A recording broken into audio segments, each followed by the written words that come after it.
Welcome back to the Real Life Runners podcast, episode number 435.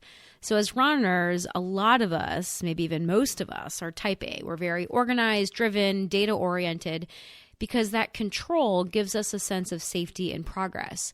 But there's a paradox in this, because that same desire for control that helps us to succeed can also create frustration and tension and burnout, especially when things don't go to plan. So control feels like safety, but it can also become a cage. So join us today as we talk about the paradox of control.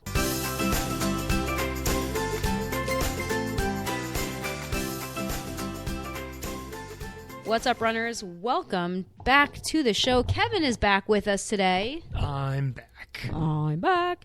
Thank you all so much for all of you that reached out about the recovery series that we just finished. We did 4 episodes all about the science of recovery. And Kevin did episode 1 with me, and then I basically did 3 on my own because our life lately has been quite crazy, and that's what inspired this episode as well, in fact. But Kevin's back, and I'm glad to have him here with us today. So today we're talking about the paradox of control. And I was thinking about, now that the series on recovery has ended, what are we going to talk about now? I really enjoyed this series theme, and I think I'm going to be definitely doing more series in the future. What did you think about those, Kev? I liked the series. I listened to the series. I was like, oh, I would have commented this at that point. It was funny because on other podcasts that I listen to, I'm like, oh, this is a great podcast. Listening to you on an episode that you're going solo, I'm like, and that's where I would have made that funny joke.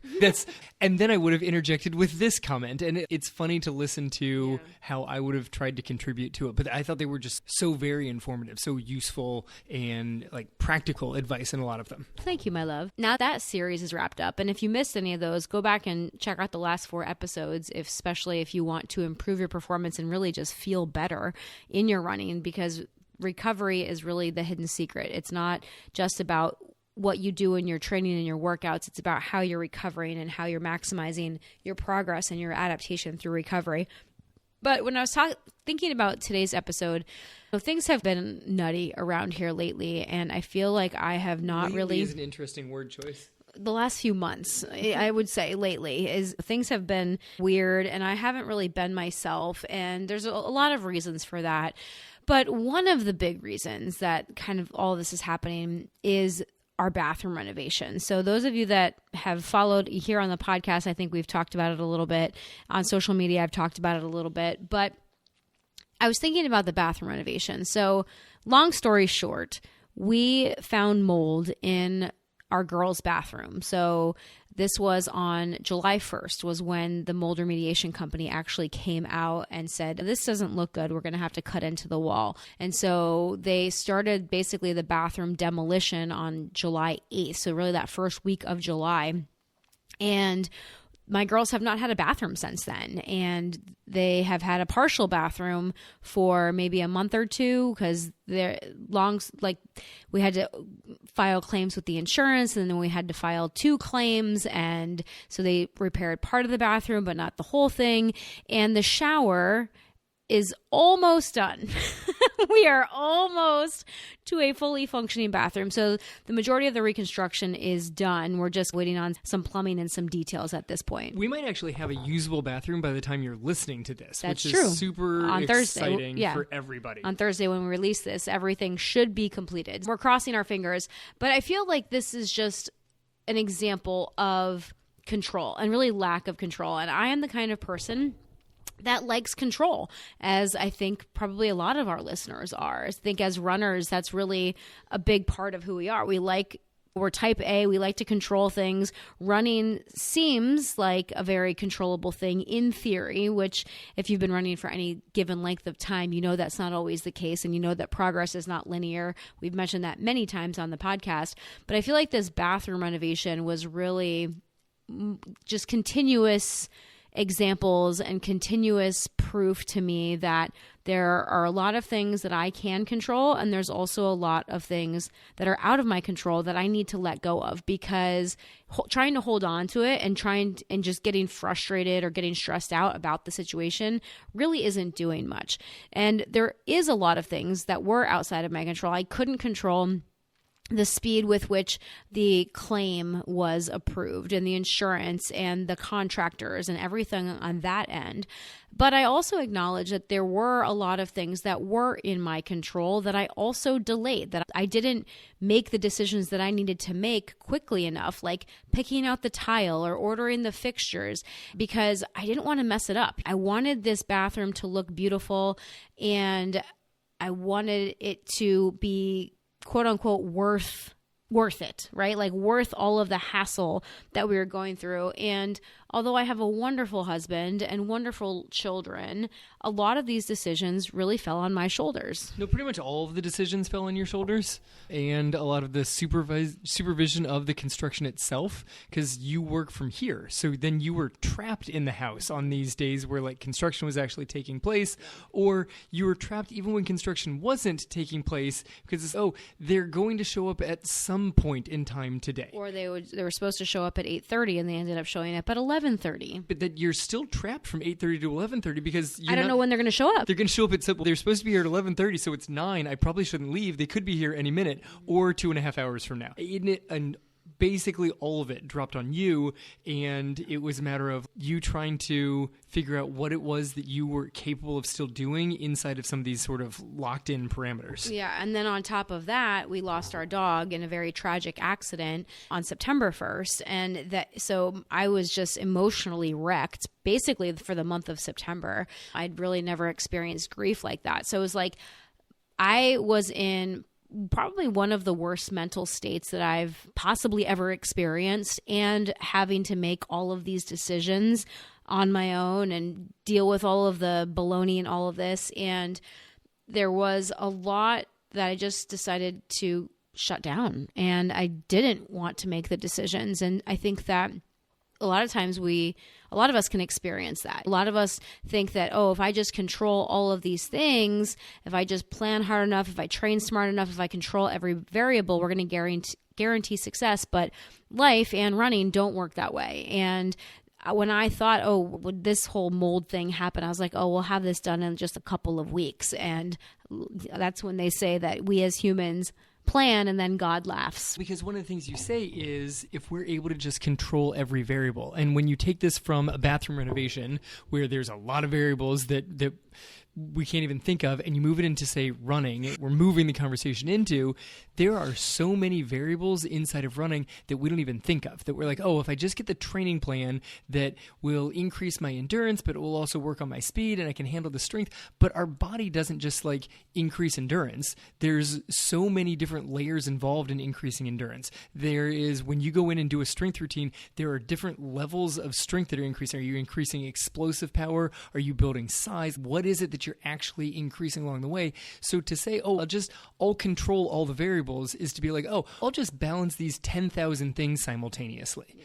I can juggle 3 objects in the air simultaneously, but I can't do a 4th one. And as soon as you try and throw a 4th one at me, I drop the first 3. So if you're like, I'll just control all the variables inside of my running, you're more likely to end up dropping all of the variables inside of your running the more control you try and put over it. And I think that's where you've got this whole idea of the paradox of control. The more you try to control, the tougher it is to actually control the things. And I think that we don't necessarily even think about it as controlling the variables. I think that we oftentimes want to control the outcomes, which we genuinely have pretty much no control over. And if we're really getting down to it, there's a lot of things that we can't control. We can influence the outcomes through our actions, through our attitude, through our recovery, through our adaptability, but we can't actually control the outcome of the race. You never know. There's so many variables outside of your control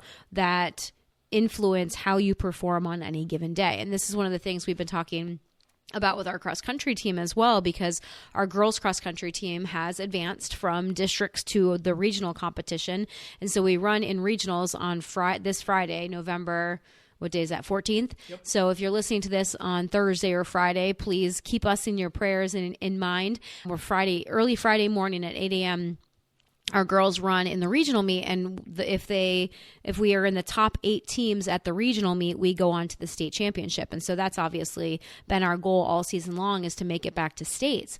And so all season long, we've been talking to both girls and boys teams about the things that we have control over versus the things that we don't have control over. And this week we are, in all of our practices, we're going over, okay, going to the state meet, running well at the regional meet doesn't just depend on Friday. It depends on what we're doing all week long, not just at practice, but also how you're taking care of yourself all week long. And then I asked them, okay, what does that mean? What do you need to be doing? And they obviously know the quote unquote right answers at this point. They're like, we need to be sleeping well and eating enough and this and that. I'm like, okay, but what does that actually mean? What time are you going to go to bed? Because that's the stuff you have control over. And so one of the girls said between 9 and 10. I said, okay, is that feasible? Is that a reasonable thing for you this week? Because what tests you have going, what your homework load is going to be at this point in time, is it reasonable for you to go to bed between 9 and 10 if you get your homework done and just maybe aren't on social media as much? These are the things that we talk about with them because those are the things that we do have control over. And that's what's really important is to, when we talk about the paradox of control, the first part of it is recognizing what we do have control over and what we don't have control over. Yeah, and so much of that is the kids, especially at this point in the season, they know the right answer and they can give you the right answer, but then are they actually taking control of that? And I think that a lot of us do that ourselves is, I can control this. This is what I'm supposed to do. This is my plan. But then we let that slip away and we focus back on outcome instead of focus on the things that could possibly influence. Like, it's to go with the race example on this Friday, it's just thinking about what do I have to do for those 20 to 25 minutes. Right. And that is not at all what you need to be focusing on. You need to focus on the next 5 days. We really need to be focused on the last 12 weeks to make sure that this race on Friday actually plays out correct. And knowing the correct answer of being like, I need to make sure that I eat a good breakfast, it sounds good unless you then don't bother setting your alarm so that you get up in time to actually eat a breakfast. Yeah. Having the answer is way different than actually taking control and following through with the inputs. Yeah, so before we jump into the things that we can control versus the things that we can't control, I think it's important for us to first understand why we crave control and how this relates to our nervous system. So last episode, in episode number 4 of our recovery series, episode 434, I talked about our nervous system and why that really is the hidden driver of our performance and our recovery.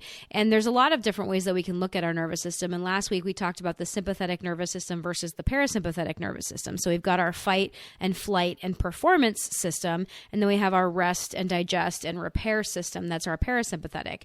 And so our brains are wired to seek predictability. We as humans want to be able to predict what is going to happen because that is safety. When we have certainty, that our brain interprets that as danger in our primal wiring. That's unsafe. We have to know what's coming next. So when something feels unpredictable, whether that's our training or a race or your changing body in perimenopause, if you're a woman over 40 and you're experiencing some hormonal shifts and your body doesn't know what's going on, we feel stressed.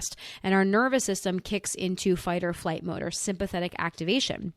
But the paradox of that is that when we are trying to control everything, that actually keeps us even more dysregulated. It tells the nervous system that the world is not safe unless I manage every detail. And if you are someone that has ever suffered from anxiety, you know what this feels like, because that is one of the big drivers of anxiety is that, and even OCD, is that desire for control and wanting to control what's around you. And when you don't have control, then the world feels very unsafe and the details aren't what you want them and you don't really know what to do.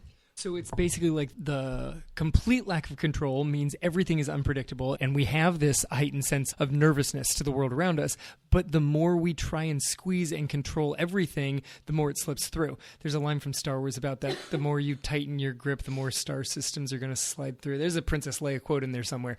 But it's when you try to do too much. It's my juggling analogy is when you're trying to control too many objects simultaneously, all you're doing, try to imagine juggling 12 chainsaws simultaneously. You're just going to freak out on this. That is a very dangerous move to do. The more you try and do, the less control you actually have. It's turning your alarm system all the way up. It's making your alarm system so unbelievably sensitive because it says, I have to control absolutely every single thing around me. So then the slightest thing that feels out of control doesn't set off and be like, hey, something might be interesting over here. It says something is super dangerous, catastrophic over here. So the goal here is not just to give up all control, but it's more to redirect it. It's to focus on what we actually can control, what we actually have some amount of influence over, and then to actually be able to let go of the other parts. It's like carrying an egg. If you hold the egg too tight, you don't have an egg anymore. You have a scrambled egg in your hand. If you carry it too loose, you've dropped the egg. You have a scrambled egg on the floor. You want to just hold it. Control what you can. Don't control. You can't control where the yolk is, but you can hold the shell gently enough.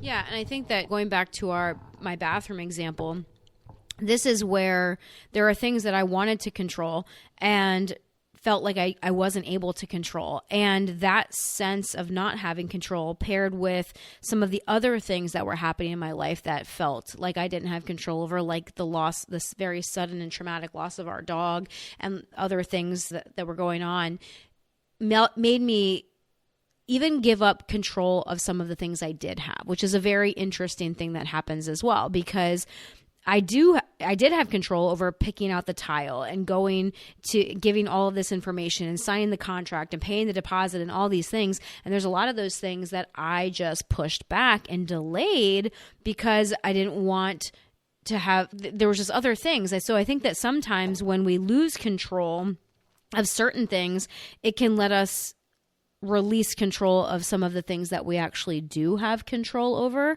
And so, for example, to relate this to your training, if there's something that you feel you don't have control of, then there's a lot of times people will just throw their hands up in the air. So say you are experiencing pain or you experience an injury or something like that, and you feel like, oh, now I don't have control because now I have 6 weeks or 4 weeks that I'm not able to run. And so then a lot of times people just end up not doing anything. They don't focus on, oh, I can still do my PT exercises, or I can still be eating healthy, or I can still make sure that I get enough protein so that my body can repair itself as quickly as possible. Those are the things that we actually do have control over. But sometimes I think that we can go the opposite direction. And when it feels like certain things have been taken away from us, that we actually let go of even the things that we do have control over.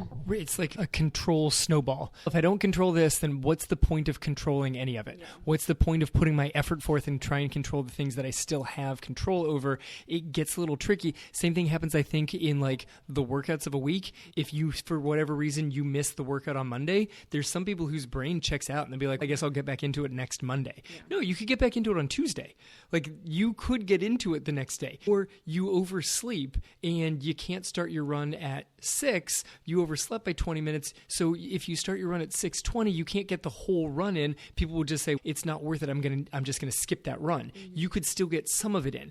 It's a matter of accepting that it might not be exactly under your control, but you can still adjust. You can take control of the situation of the hand that you're dealt. Like if you're playing poker, unless you're cheating, you don't actually know the hands that you're getting dealt, but you still get to play. Like you don't have to fold every time just because you're not holding 4 aces. You still actually get to participate in the game. Yeah, so let's talk a little bit about the things that we can control versus the things that we can't control. And a lot of these might be pretty self-explanatory or pretty obvious, but we're going to talk about them anyway. And also, there's some things in here that you don't realize that you have control over, and some things that maybe you think you do have control over that you don't actually have control over, which I think is important too. I think that's a really important one, is the ones that you think you have control over that you're like, oh no, I control that. And you're like, actually you don't. Yeah. So one of the things that you always have control over is your effort. Like your effort level, like the effort that you're putting in and your mindset each day, you have control over. And I can say this having gone through a very dark period in my life just recently. And there were some days, because of the grief that I was experiencing and the blame that I was placing on myself and the shame and the guilt and all the things that I was feeling, that I wanted to feel crappy. And I knew that. And it wasn't that I was necessarily making that choice consciously, but I felt bad trying to get out of it. Does that make sense? Yes, you felt bad trying to feel good when you were like, I feel like I should be sad today. I feel like I was sad. It's not that I felt like I should be sad. I was genuinely sad. But then, and I know that I could try to get myself out of it. I could think about the good things and I could focus on something else. And that felt very hard to do. And I also felt like a layer of guilt around even trying to do that. You felt like sad was the appropriate emotion. And so, yes, you could have flipped yourself and tried to have more joyful, a more happier emotion that day. It felt like that was the appropriate thing to have. So it was in your control, but it was also accepting the emotions that you had on that day. But you also talk about your effort level. When you're feeling really down on a certain day, we give runners different effort levels to run at. This should be L2, L5, whatever it is. If you're exhausted emotionally, you're just really sad on a given day, L5 is not going to be the same pace as it is on a day that you're feeling great. Yeah. But it's still, you can control how much effort you're putting forth on that. Like, it really is, mentally, is going to change your physical output. Yeah, and I think that a big thing for me was really just showing up. Like, my effort level was showing up. That was me putting in effort. That was me showing up for myself. That was me being consistent, because that's another thing that we all have control over, your training consistency. That whether or not you show up on any given day. And of course, things can pop up and things can get in your way, but on a regular basis, you have control over how consistent you are with your workouts and with your training. And even on the days that I didn't feel like going out and training, I knew that it was important for me, for both my physical health and for my mental health, because I think that if I would have stopped running or not shown up consistently, that would have made what I was experiencing even worse. So I know that my training consistency was definitely something that I had control over. And I think it's fine sometimes to make that conscious choice of, I'm going to take more days off this week than I normally would, because I'm going to allow myself time or space to grieve or to experience other things that I have going on in my life. That's totally fine, as long as you're making that choice consciously and not just throwing up your hands saying, oh, life just keeps getting in the way. And I know that we say, oh, yes, this is real life and life sometimes gets in the way, but there's always a choice somewhere in the mix. There just is. If you have something that you are planning on doing after work and then something pops up with the kids or with your spouse or with you and you're not able to go to the gym, you could, in theory, work out later in the evening if the gym is still open. You could do other things. There's always a choice somewhere. You could get in a 10-minute workout at home that consists of some squats, some push-ups, some planks, some body weight stuff. Maybe it's not exactly what you had on the plan, but you probably could get something in.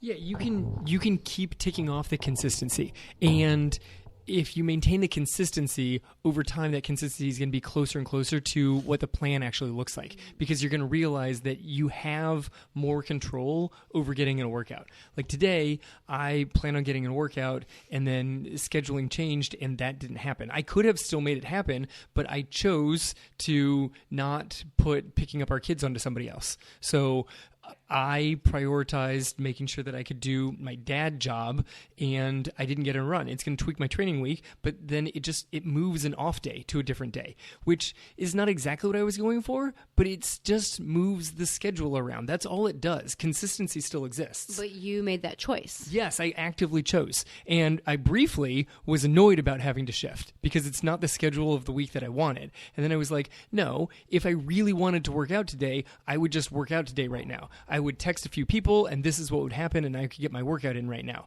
But I didn't. I chose not to. And once I consciously chose, I wasn't annoyed with it anymore. Like, I was briefly annoyed. I realized that I could still work out and I chose, no, I can just move that to a different day. Yeah, and so then that also reflects your attitude there, that you have a choice over. Like, recognizing your choice and your control over the situation was helpful to take you from being annoyed to being okay with the situation. Yeah, completely. Like it went to neutral. It's not like I was stoked and like, yes, I'm going to move this to a Wednesday, but I was neutral to the situation. And neutral is a great mindset for a lot of things. Absolutely. So other things you have control over is your eating, how you fuel, how you hydrate, what you're putting into your body. Are you eating enough? Are you eating the right kind of food to fuel the activities that you're doing? Are you getting enough protein? Are you getting enough carbohydrates? How are you thinking about your fueling? How are you thinking about carbs? Are you thinking that carbs are bad? Are you trying to avoid? Are you still in the restriction mindset? A lot of that you have control over, whether you realize it or not. A lot of us don't even realize that we're operating from those mindsets. And so listening to this podcast or other things that help to bring awareness to those mindsets and how they might be holding you back, and then allowing you to make a different choice, it's really important, right? So you have the choice to not restrict your calories. You have the choice to make sure that you are getting enough carbohydrates to fuel your runs. Whether or not you actually choose to believe that restricting is the way that is going to help you lose weight versus, I'm actually going to fuel my body for performance and I'm going to choose strong over skinny. That is a choice that we all have. Yeah, no, 100%. You've got that choice. And a lot of that goes back to mindset. Like you can make the choices about how you feel about food, which then leads to the actions about what food you are or are not putting into your body. You have control over your sleep, your stress management. You have control over scheduling your rest days. To an extent, like there's, as we just said, like I just had to move a rest day to today. That was not planned, but it goes right back to I have control over my overall training consistency, and I can manage my sleep and training consistency in balance. Over the weekend, we stayed up really late on one night, but I was still able to sleep in a little extra the next day and still get in the run that I was going for. So you balance these things, and you're able to control several things simultaneously. Like it's not exactly my juggling metaphor. I can control more than 3. I just can't control 10,000. Like I can control several things simultaneously, and I balance the control of one with the control over the other. I balance out my training consistency, my fueling, my sleep, my rest days. They all work together because that's how a life training plan actually works. Yeah, and that's ultimately what helped us design our Running Reconnected method, because it's not just your running that matters. It's all of these things that go into how you feel, how you perform, how your body's able to avoid injury and be consistent, because all of those things make a difference. So if you're like, oh, I don't have control over it, I got injured. Okay, what led to that injury? Did you slack off on your strength and mobility work? Did you not get enough sleep? Were you not fueling your body? All of those things led to that injury. It wasn't just how much you were running or the speed with which you were running. It was all of the things that went up into that. And that includes your thoughts that you choose to believe about yourself, like the mindset piece. And this is why that's one of the first things that we talk about inside of our Running Reconnected method is your identity as a runner, as an athlete, the things that you choose to believe about yourself, about what you're capable of, about what is going to make you a better runner. Do you think that more training is going to always make you a better runner? Do you think that restricting calories is going to help you lose weight? All of these things play a huge role in how you're able to perform, and you do have control over that. It's not easy. And I think that it's when we talk about it like, oh yeah, you've got control over this stuff, that doesn't mean it's easy to control those things, because if you have a thought pattern that you've been believing, whether it's about yourself or running or weight loss, and you've been believing that for decades, that is not going to be an easy thing to just stop believing and rewrite. For some people it is. Some people can just, once you bring the awareness to it, there's some people out there that can say, oh, okay, cool, I'm not going to believe that anymore. I'm going to go believe this thing over here and start operating from this belief system. Because that's essentially what you want to do, is start operating from a new belief system that's going to lead you to the things that you want.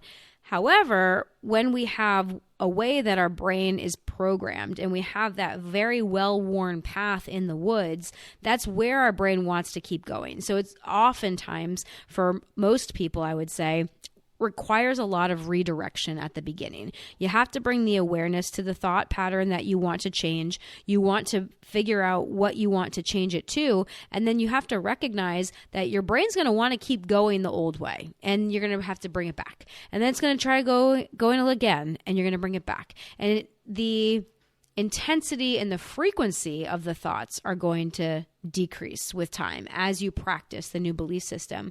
But it's still going to happen. It's not like it's going to be just snap and everything is changed, or wiggle your nose like Mary Poppins used to do and the whole room is clean. I'm sorry, I don't know where that analogy came from, but I've always wanted to have that power. You went with wiggle your nose. No, wiggle your nose is Bewitched. I immediately went to Bewitched. Oh yeah, no. Mary Poppins is the blink, right? Yes. She blinked. She would blink. Yeah, I'll do that one too. Wiggle your nose is Bewitched. But either way, still always wanted those powers of like when the clothes just started putting themselves away in that Mary Poppins scene is fantastic. And that also leads us to the big thing, which is the grace and the patience that you give yourself. When your brain wants to keep going over to those old thought patterns, are you beating yourself up for it? Are you telling yourself like, oh gosh darn it, Angie, like why are you thinking that again? Or are you saying, okay, I understand why you're going over there. Let's just come back over here. It's that redirection. It's the grace. It's giving yourself patience. One of the big things that we also recently experienced after the loss of our dog is that we got a new dog, and we got a rescue, and he is 2 years old, and he's amazing. And at the same time, there's some things he doesn't know because he's never been trained before. And so it requires a lot of grace and a lot of patience and a lot of redirection. And he's getting the hang of it, because getting mad at him isn't going to do anything. But if I'm patient with him, and all of us as a family are patient with him, he's learning, but it might maybe take a little bit longer because he's an older dog. There's some things I think he's picking up on even quicker than the puppy did too. Yes, we are all experiencing grace and patience with the new dog, who I suggest is somewhat similar to the size of Clifford, the big red dog. He is not. He's just much bigger than our last dog. He's 3 times the size of our last dog, and then he's some. actually being serious about that. He is 3.5 times the size of our last dog. Yeah, our last dog was 13 pounds, and he is 45. Yeah, so that's much bigger, and it's possible that one of us here was fine with a somewhat larger dog, and the other one said, oh yeah, like a 25-pound, and then came home with a 45-pound dog. It's possible that that's what happened, and that we're all having grace and some patience with the new dog, and we're taking a moment to respond and not just immediately react to the situation around us. Mm-hmm. And just to be clear, that 45-pound dog was cleared by you. It wasn't like I just showed up with a 45-pound dog. That is entirely true. You did show me several pictures of dogs that were like 20 to 25 pounds, and then you visited a 45-pound dog, and you showed me. And I FaceTimed you. I saw how big it was, and I also yes, I saw how big he was. He's like a small horse. I saw how big he was. I saw Maddie standing and like looking up to him, But I also immediately saw how much the two of you visiting and meeting the dog loved the dog, and now he is part of our family. So there you go. And that's the things that we controlled, right? Yes. I can control my response, and now we've got a dog. Now we've got a dog. It's great. And he's awesome. So there's a lot of things, though, that we can't control as runners, right? Things like the weather, humidity. Wind is the worst. If I could control any of those things, it would be wind. Wind is the worst of all running conditions. No one can differ from this. That is just a fact. I've run in I've run in the hottest of hot. I've run in snow and sleet. I've run in freezing rain. Wind. Wind is the worst thing you can run in. Perfect. I mean, if anyone wants to debate, Kevin, I'm here. Let us know. Race course conditions, the race organization. There's a marathon near us that a couple of years ago ran out of water, and it was over 80 degrees in South Florida. Granted, it was in December, which is crazy. But they ran out of water. Who does that? And they also ran out of race medals. And that's so frustrating. But you as a runner can't control whether or not there's a race medal waiting for you as you cross the finish line. That is something outside of your control. But unfortunately, it made a lot of runners very mad, which I think was very well justified. You can't control other runners' performances or pacing. And that's one of the things we talked about with our cross country team. Like, you can control how much effort you're putting in, but you don't have any control over your teammates. But at the same time, you can influence your teammates. I think that's a really important thing too, is to recognize that even though we don't have control, we can still be influenced or have influence over some of these things. Yes, we definitely have influence. That's why running as a team, running with others is always super helpful in this.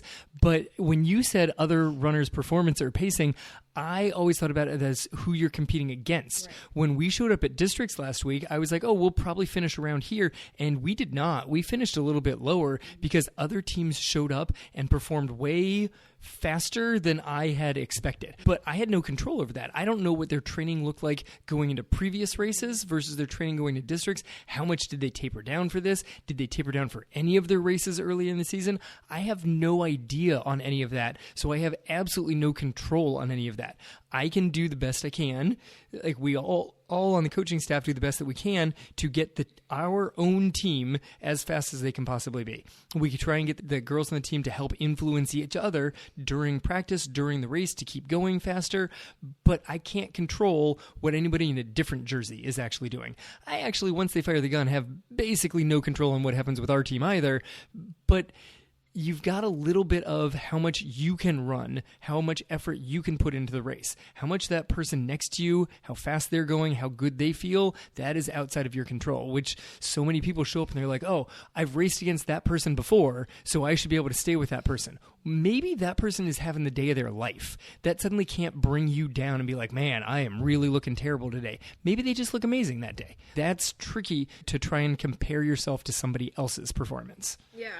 Another thing that I think is a little bit of a gray area of things that you can't control are what's going on in your body, like hormone fluctuations and energy dips and those kinds of things that a lot of women are experiencing in perimenopause and menopause, even if teenagers. If you're someone that's listening to this, I know that some of our cross-country girls have recently found out that we have a podcast, and so they're listening. Shout out to you girls if you're actually listening to this. So if you're a teenager, this also applies to you.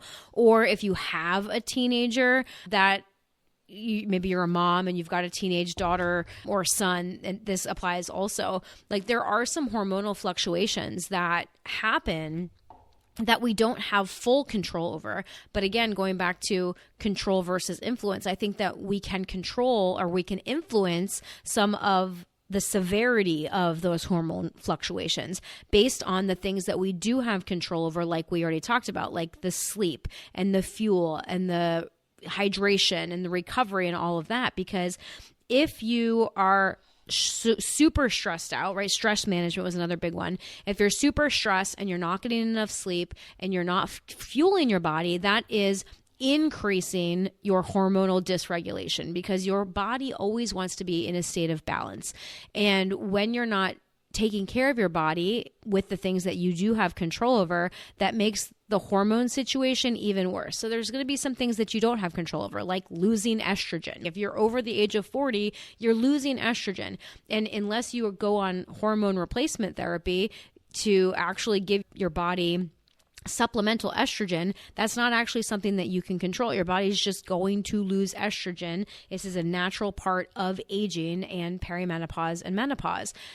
But you do have control over stress and sleep and eating and all of those things that can control or that can influence how you experience the shift in perimenopause and menopause.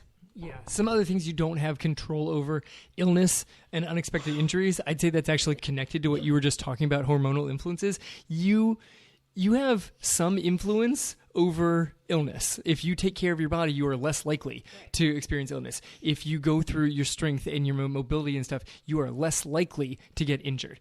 If you have a solid running plan, you're less likely to get injured where you're not making giant jumps in mileage and stuff like that.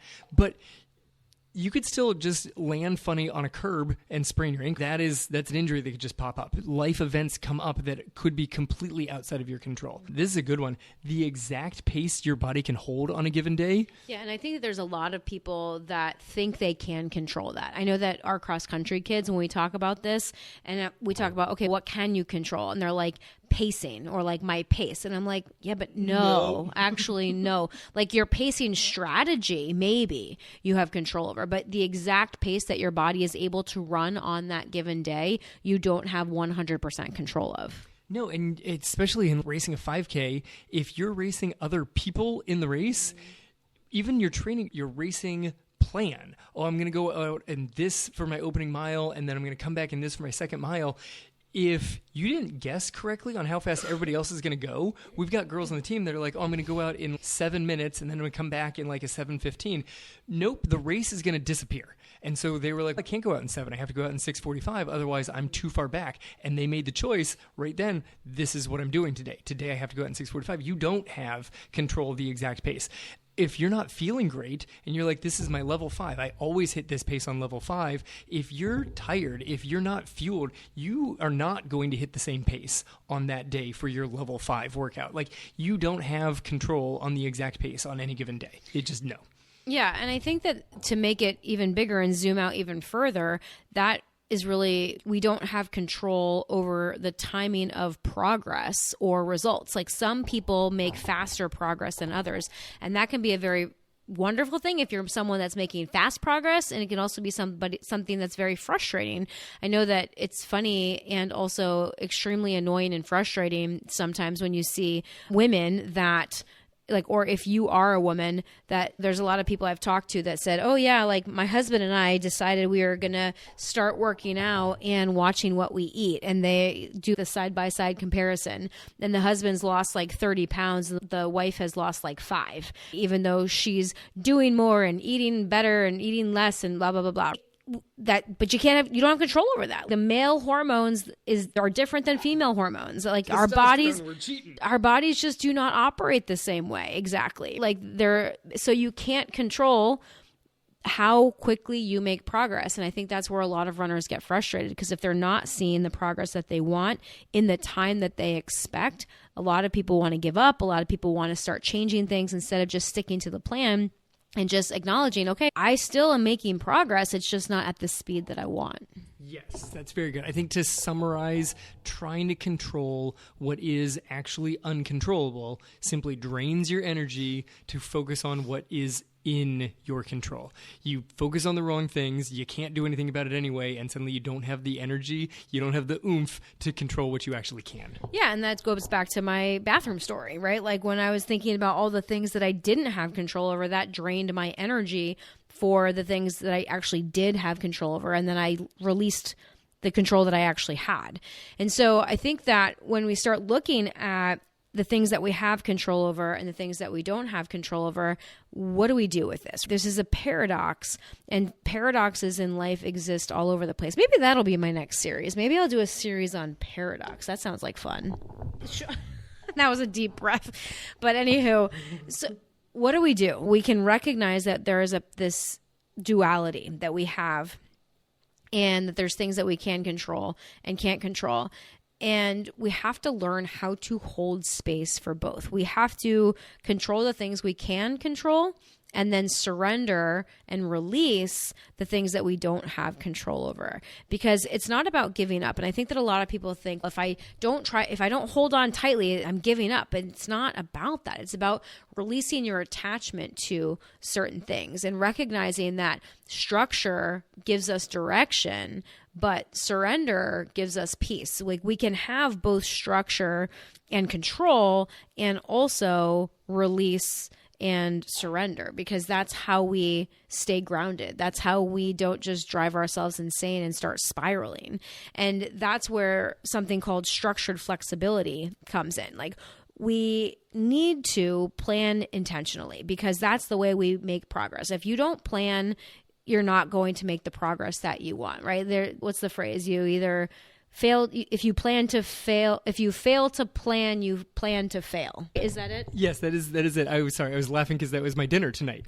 You said, what was the goal for dinner? I said, dinner didn't turn out the way that I wanted it to. Yeah. And you said, what was your goal? And I go, I'm not sure. Mm-hmm. You're like, hard to reach your goal when you're not sure what the goal was.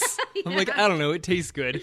Yeah. So I didn't really know why you said it went wrong. I'm like, it still tastes good. And you're like, and that was ultimately the goal. And I'm like, okay, great. But he wanted the skin on the chicken to be crispier, and that didn't really work out. But so anywho, we need to make an intentional plan. And I think it's really important for us to all have a plan. You guys know we've talked about that plenty of times. And because it is both, it's always both.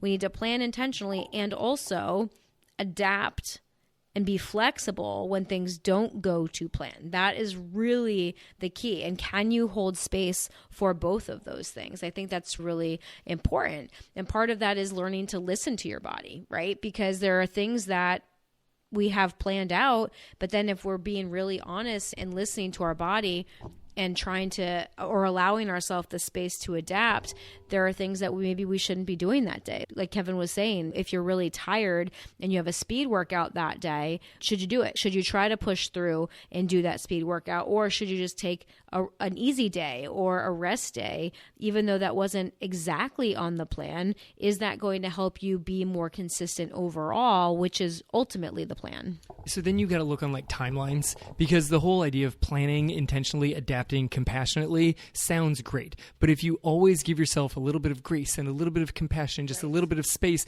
then you never push yourself. And if you're always just, I'm not feeling it today, so I'm not sure that I'm really quite capable of stretching, of hitting the speed work. I don't want to increase my weight when I'm doing my lift session today because I'm not quite feeling, I want to give myself a little bit of grace.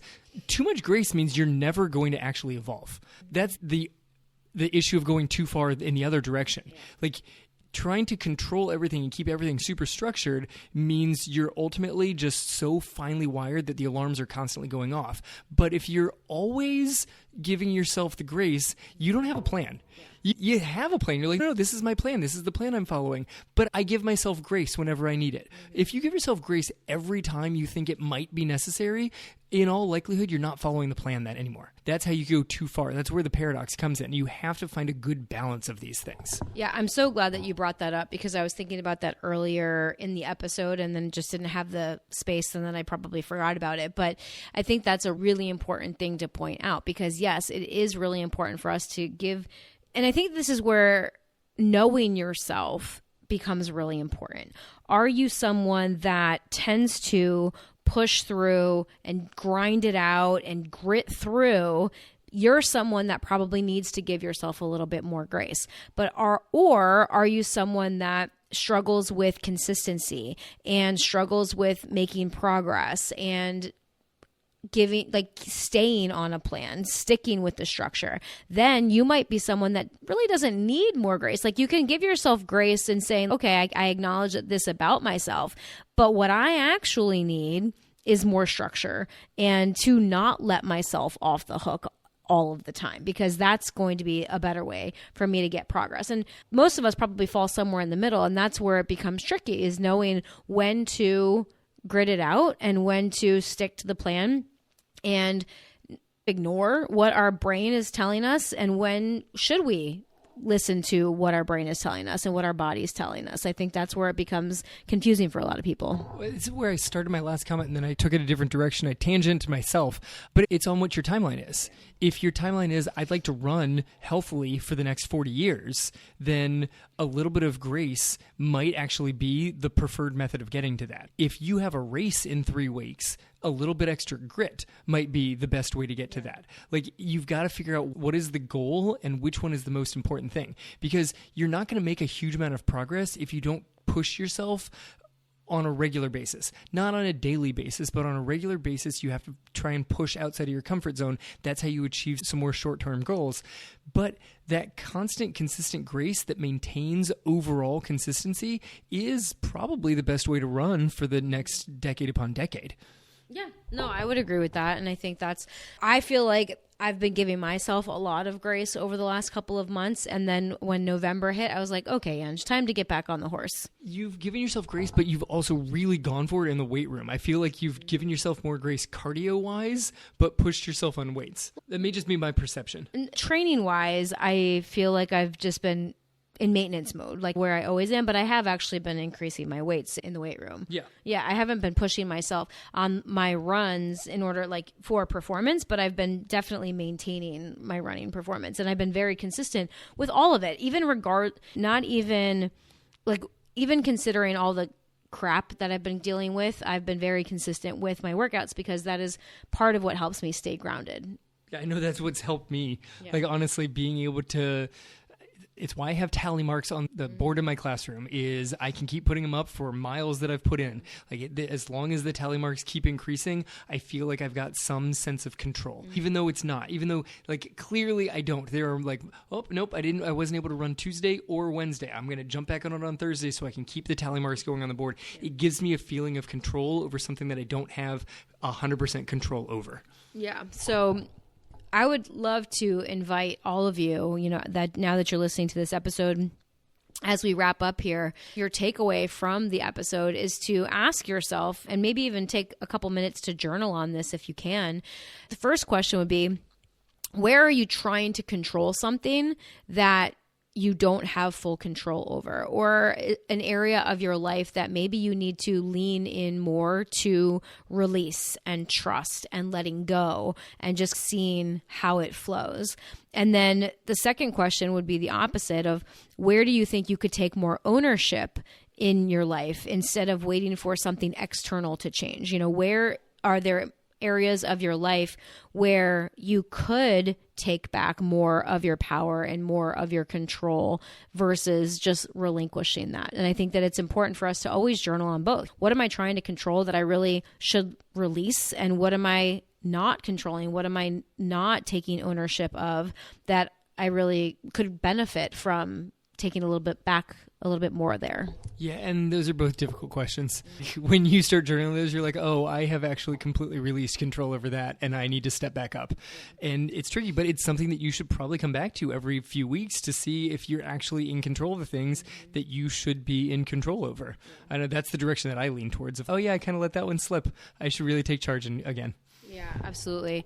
And truly, when we start to put all these things together, that's really what our membership is all about. It's what the Running Reconnected method is all about, is learning how to reconnect to your body's wisdom, to building trust with yourself, and learning how to balance the control and the surrender, both with the things that we do physically have control over and also the things that we mentally need to work on in these things, because that's really where freedom and performance all come from. It comes from understanding that there are a lot of things that we can control, and there's a lot of things that we don't need to control. We can just allow ourselves to flow and to train with intention instead of this need to have a death grip on all of the things that we've got going on in our life and feeling like we're failing in all of these areas if things aren't going the way we want them to.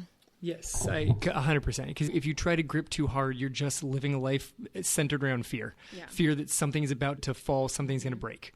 Yeah, and that's a really hard way to live. So I would love, if this episode resonated with you, I would love to invite you to come check out the Real Life Runners team. You can get more information over at realliferunners.com/team, because that's where we teach our Running Reconnected method. We have video lessons. You get a personalized training plan that integrates your running and your strength training and your mobility and all of these other things that we're talking about, like nervous system regulation and understanding nutrition and recovery and mindset. We have lessons that you can watch on your own time. And then we also have coaching every single week where you can come and figure out where you can improve and get personalized feedback for you to help you with your running and genuinely the rest of your life. Because that's the goal of this podcast and our entire coaching program, is to help you grow as a runner, but also grow as a human, mind, body, and spirit. So check it out, realliferunners.com/team. If you feel like you're not quite ready for the team yet, we have a 30-day running reset